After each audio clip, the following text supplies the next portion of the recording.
এই, তুমি আগে আমার জাম্বুরা দুইটা খাও, তারপর আমি তোমার কলা খাবো। কেন? আগে আমার কলা খেলে কি হবে? না, আগে আমার জাম্বুরা খেয়ে আমার মনকে শান্ত করো, তারপর তোমার কলা খাবো। দেখো, এখন আমার কিছু খেতে ইচ্ছে করছে না, আমার কাজ আছে, আমায় কাজ করতে দাও। কি কাজ?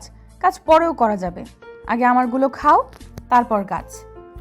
জান্নাত কথাটা বলতেই ফাহিমকে প্রচণ্ড জোর করতে থাকে। ফাহিম ভীষণ বিরক্তি নিয়ে জান্নাতের দিকে তাকিয়ে আছে।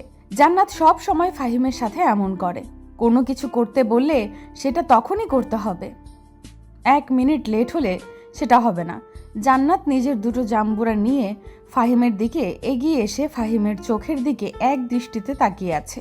জান্নাতের এমন চাহনি দেখে ফাহিমের রাগ উঠে যাচ্ছে। অফিসের প্রচুর কাজ পড়ে আছে তার, এই কাজের সময় জান্নাত এসে এমন করলে কেমন লাগে বলুন।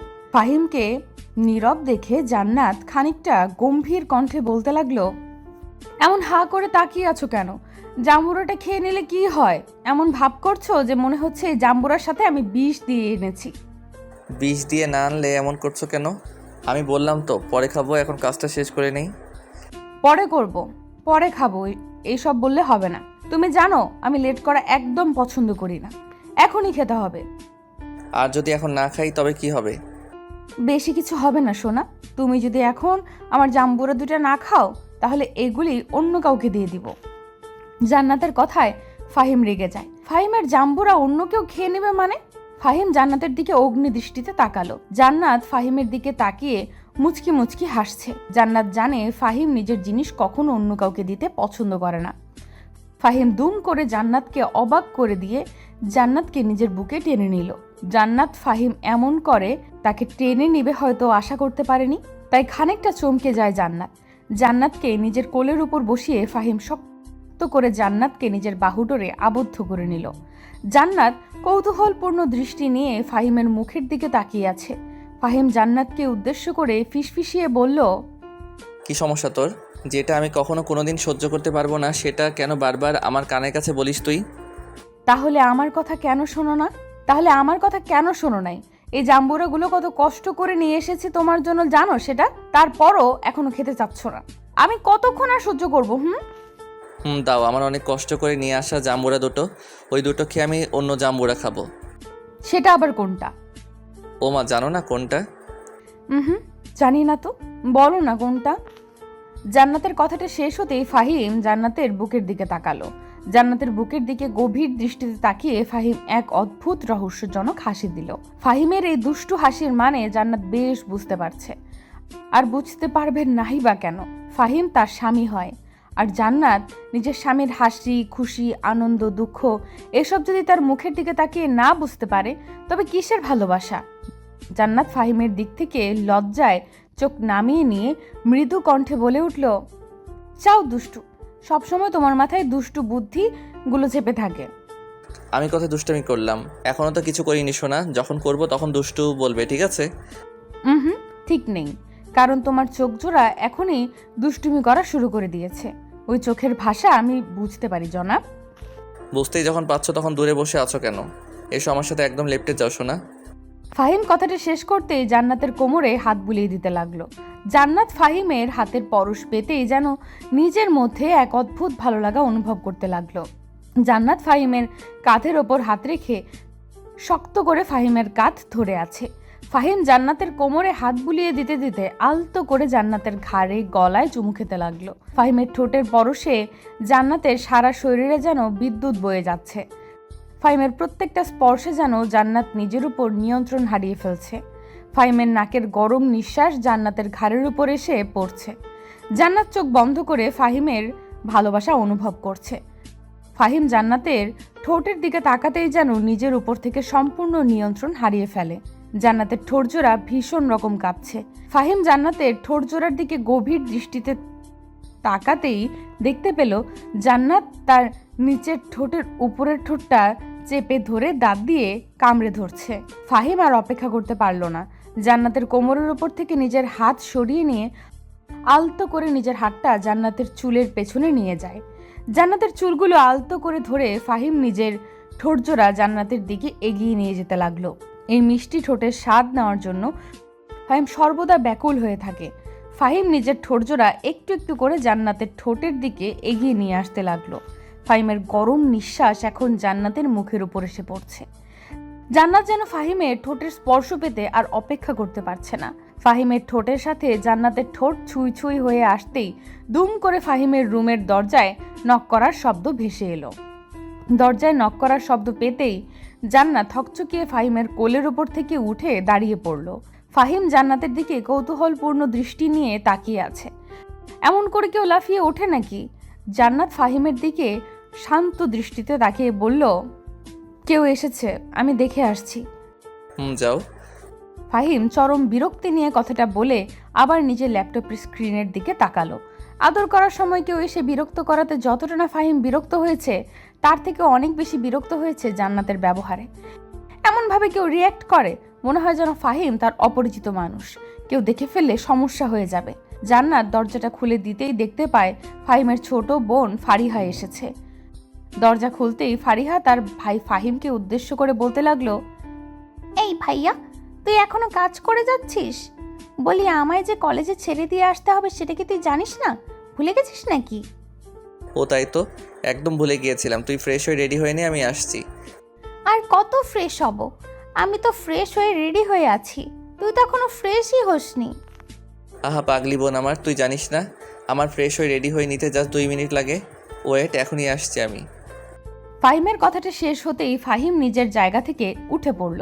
ফারিহা তার ভাবি মানে জান্নাতের দিকে তাকিয়ে ব্রু কুচকে বলল, কি ভাবি, তুমি আমার ভাইটাকে ভালো করে টাইট দিতে পারো না? দেখছো কেমন অনিয়ম করে চলেছে? তুমি কিছু বলো না দেখেই এমন। দিব টাইট। তোমার ভাই নিজেই তো আমায় সবসময় টাইট দিয়ে রাখে, ওকে কিছু বলতে গেলে আমায় আরো 10,000 কথা শুনিয়ে দেয়।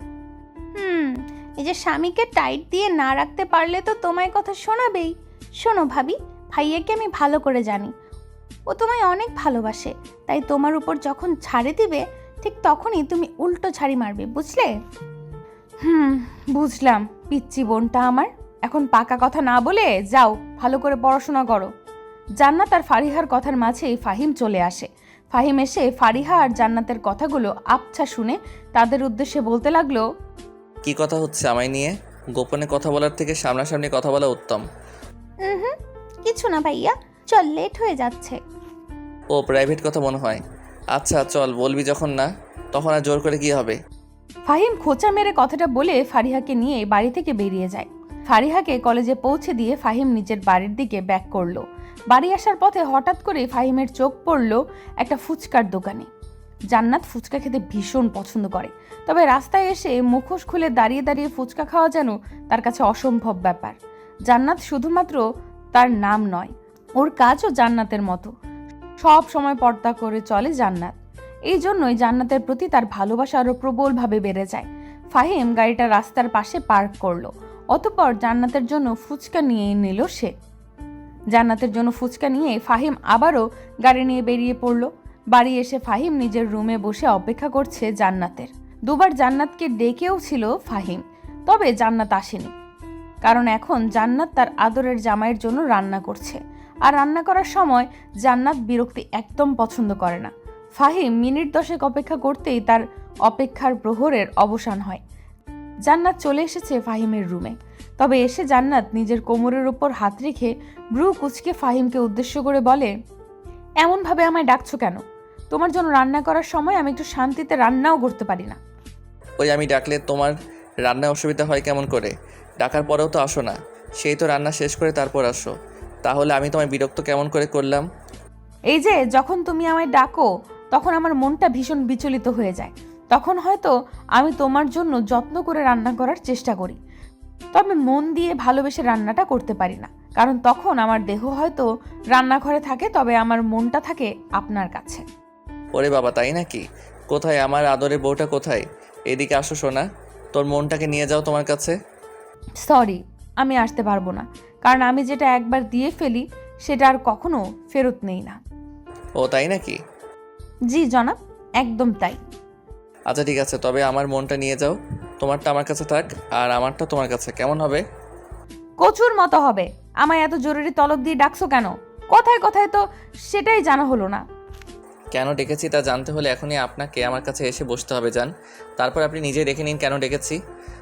ওকে, আসছি আমি। আমারও তো দেখতে হবে জনাব কেন আমায় ডেকে আমার সুন্দর হাতের রান্না খারাপ করলো। জান্নাত মুচকি হাসি দিয়ে ফাহিমের দিকে এগিয়ে এলো। ফাহিম জান্নাতের চোখ বরাবর দৃষ্টিপাত করে আছে। জান্নাতের ঠোঁটের কোণে লেপ্টে থাকা হাসিটা ফাহিমের ভীষণ প্রিয়। জান্নাত ফাহিমের কাছে আসতেই ফাহিমের দিকে প্রশ্নসূচক দৃষ্টিতে তাকালো। ফাহিম টেবিলের ওপর থেকে ফুচকার প্যাকেটটা জান্নাতের দিকে এগিয়ে দিতেই জান্নাত ফাহিমকে উদ্দেশ্য করে বলতে লাগলো, এটা কি? আপনাকে নিয়ে আমি আর পারি না। আপনাকে কতবার করে বলেছি বাইরে গেলে আমার জন্য কিছু নিয়ে আসবেন না, আপনি সাবধানে চলাফেরা করবেন, কিন্তু কে শোনে আমার কথা? আরে শোনা, আগে আমার কথাটা তো শোনো। আগে খুলে তো দেখো কি নিয়ে এসেছি। কোথায় দেখি কি নিয়ে এসেছেন? কোনো উল্টাপাল্টা জিনিস হলে দেখবেন আপনার কি অবস্থা করি আমি। জান্নাত কথাটা বলতে বলতে প্যাকেটটা খুলে ফেললো। প্যাকেট খুলতেই জান্নাত দেখতে পেল তার স্বামী তার জন্য ফুচকা নিয়ে এসেছে। এই গরমের মধ্যে জান্নাতের মনটা বড্ড ফুচকা ফুচকা করছিল। ফাহিম যেন তার মনের কথা আগে থেকেই বুঝতে পেরে গেছে, তাই তো ফুচকা নিয়ে এসেছে ফাহিম। ফুচকা দেখতেই জান্নাতের ঠোঁটের কোণে মিষ্টি হাসি উকি দিল। ফাহিম জান্নাতের দিকে তাকিয়ে মৃদু কণ্ঠে বলল, কি হলো? ঠিক জিনিস এনেছি তো। তোমায় এসব আনতে কে বলেছে? সব সময় তুমি আমার জন্য কিছু না কিছু নিয়েই বাসায় আসবে, এমন করো কেন? হ্যাঁ, তোমায় অনেক ভালোবাসি তাই এই ছোট্ট ছোট্ট গিফট নিয়ে আসি। জানি ওগুলো তোমার কাছে অতি সামান্য কিছু হতে পারে, তবে এই জিনিসগুলোতে আমার ভালোবাসা আছে। পাগল একটা। যখন বললে এই জিনিসগুলোতে তোমার ভালোবাসা আছে, তখন এই জিনিসগুলো আমার কাছে সামান্য কি করে হয়? তোমার ভালোবাসার কোনো মূল্য হয় না, ওটা অমূল্য। হয়েছে, এখন কথা না বাড়িয়ে ফুচকাগুলো টেস্ট করে দেখো তো কেমন হয়েছে। ভালো হয়েছে নাকি খারাপ হয়েছে সেটা জানতে হবে তো আমায়। আমি জানি এই জিনিসগুলো খুব ভালো হয়েছে, কারণ এই প্রত্যেকটা জিনিসে তোমার ভালোবাসা আছে, আর যেই জিনিসগুলোতে ভালোবাসা থাকে তা কখনো খারাপ হতে পারে না। জান্নাত কথাটা শেষ করতেই ফাহিমকে দেখিয়ে দেখিয়ে ফুচকা খেতে লাগলো। ফাহিম তার স্ত্রীর এমন পাগলামি দেখে মুচকি মুচকি হাসছে। ফুচকাগুলোতে বেশি বেশি টক দিয়ে একদম পূর্ণ করে জান্নাত খেতে লাগলো। সব সময় জান্নাত ফুচকা এমনভাবেই খায়। জান্নাতের খাওয়া দেখে ফাহিমের জিভে জল চলে আসলো। ইচ্ছে করছে ফাহিমের ওই ফুচকার স্বাদ খানিকটা ভিন্নভাবে গ্রহণ করতে। ফাহিম জান্নাতের দিকে এক দৃষ্টিতে তাকিয়ে থাকতেই জান্নাত প্রশ্নসূচক দৃষ্টিতে ফাহিমের দিকে তাকিয়ে বলল, এমনভাবে তাকিয়ে আছো কেন? তোমার নজর পড়লে আমার পেট খারাপ হবে তো। আরে শোনা, হবে না। আমার নজর কি খারাপ নাকি? আমি ভালো নজরেই তোমার দিকে তাকিয়েছি। হ্যাঁ হয়, জানি আমি। এমনভাবে তাকিয়ে আছো যে মনে হচ্ছে আমার আগে তুমি গিলে খাবে। আচ্ছা নাও, তুমিও একটু টেস্ট করে দেখো কেমন খেতে হয়েছে। না, আমি খাবো না। এটা তোমার জন্য নিয়ে এসেছি, তখন তুমিই খাবে। আমি শুধু দেখবো আমার পিচ্চি ফাজিল বউটা কেমন করে খায়। আচ্ছা ঠিক আছে, দেখো তবে। জান্নাত কথাটা বলতেই আবারও ফুচকা খেতে লাগলো। জান্নাত আপন মনে ফুচকা খেয়ে চলেছে, আর ফাহিম এক দৃষ্টিতে জান্নাতের দিকে তাকিয়ে আছে। একটু একটু করে জান্নাত সবগুলো ফুচকা খেয়ে নিল। ফুচকাগুলো শেষ করতে জান্নাতের মুখ ঝালে জ্বালা করছে। জান্নাতের ঝাল লাগছে এটা বুঝতে পেরে ফাহিম জান্নাতকে উদ্দেশ্য করে বলল, কি গো, খুব ঝাল লাগছে নাকি? প্রচুর ঝাল হয়েছে, আমার মুখ জ্বালা করছে ভীষণ। এখন কি করব? উফ, পানি দাও আমায়। পানিতে কি তোমার ঝাল কমবে? আমি কিন্তু তোমার ঝাল কমানোর ট্রিক্সটা জানি। কি ট্রিক্স? আমায় তাড়াতাড়ি দাও। উফ, কি জ্বালা গো। জান্নাত কথাটা শেষ করতেই ফাহিম দুম করে জান্নাতের ঠোঁটজোড়া নিজের দখলে নিয়ে নিল। নিজের ঠোঁট দিয়ে জান্নাতের ঠোঁটজোড়া শক্ত করে চেপে ধরল ফাহিম। ফাহিমের ঠোঁটের পরশ পেতেই জান্নাতের মুখ জ্বালা একদম বন্ধ হয়ে যায়। জান্নাত বুঝতেই পারলো না কি এমন জাদু আছে ফাহিমের ঠোঁটে, যা নিজের ঠোঁটের সাথে ছুঁয়ে দিতেই জান্নাতের মুখের সকল ঝাল উবে গেল। কিছু সময় লিপকিস করার পর ফাহিম জান্নাতের ঠোঁটজোড়া ছেড়ে দিল। জান্নাতের ঠোঁটজোড়া ছেড়ে দিতেই ফাহিম জান্নাতকে উদ্দেশ্য করে বলল, কি গো, তোমার ঝাল কমেছে কি, নাকি আরো গভীরভাবে চুমু দিতে হবে? ছি ছি ছি, তুমি এত বড় দুষ্ট!